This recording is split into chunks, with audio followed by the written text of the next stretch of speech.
Hi, this is Joel, your wine host out at Leonesse Cellars, and today we're going to feature a couple, Brandy and Robert, that came in for a wine and cheese pairing. And I absolutely love guiding guests through tastings like this, private tastings. When they stepped in, I asked Brandy what she enjoyed. She said she liked whites the most. So my goal was to, of course, please her with some whites, but at the same time guide her through a tasting to see if we could find some reds that she would enjoy as well. So come along and let's enjoy their tasting. Okay, so Brandy, this is the Syrah. What do you smell in the Syrah? This is your first red. It smells purple. I like that's. There's a lot of truth to that. It did come from a red grape. That's my first thought. Is it smells purple? That's really amazing that you smell purple. I smell purple.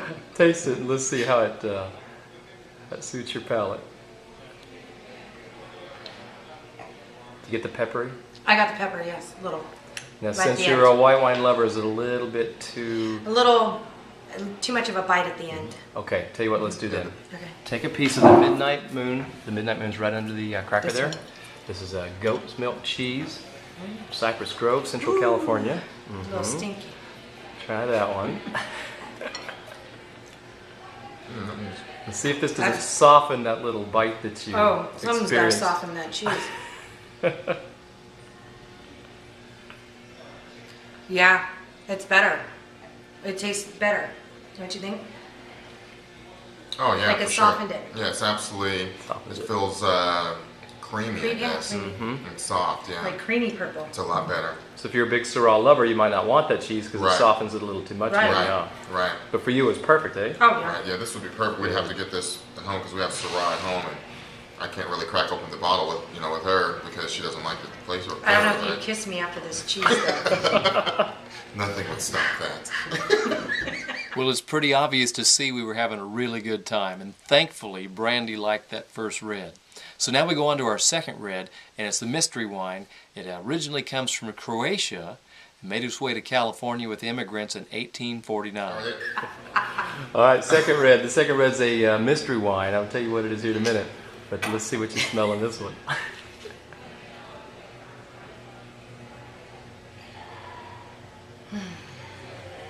This one smells more like blue? Smell more alcohol in it. Did you know you're right? This particular grape has more sugar, so it converts to higher alcohol. You're right on, right on. Definitely doesn't smell as smooth, and it doesn't smell purple. It does not smell purple. All right. This one's, does it to me, smell soft. A little bit like blackberry brandy, subtly, because of that little higher alcohol? Yeah, when you mentioned it, it's a darker taste to it. Okay, try the blackberry now. Chew that blackberry up, leave it in your mouth for a minute, really experience the taste, flavors of that blackberry. See if it doesn't kind of have a similar component to that wine. There's nuts and there's stuff. Well, yeah, except for the nuts. Or seeds. Nuts or seeds. Now try that wine again and see if it didn't have a similar taste.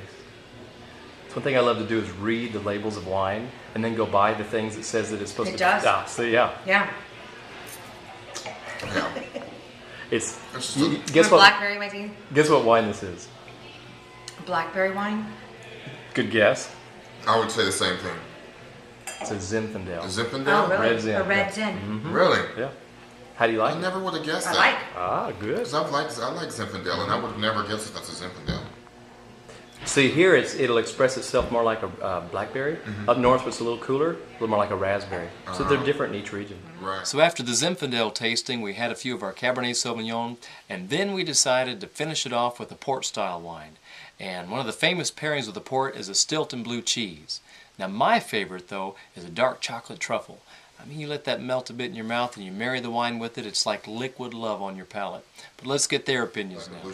So palates are so different. So we just had the port, so which did you like better with the port? The I really liked it with the blue cheese.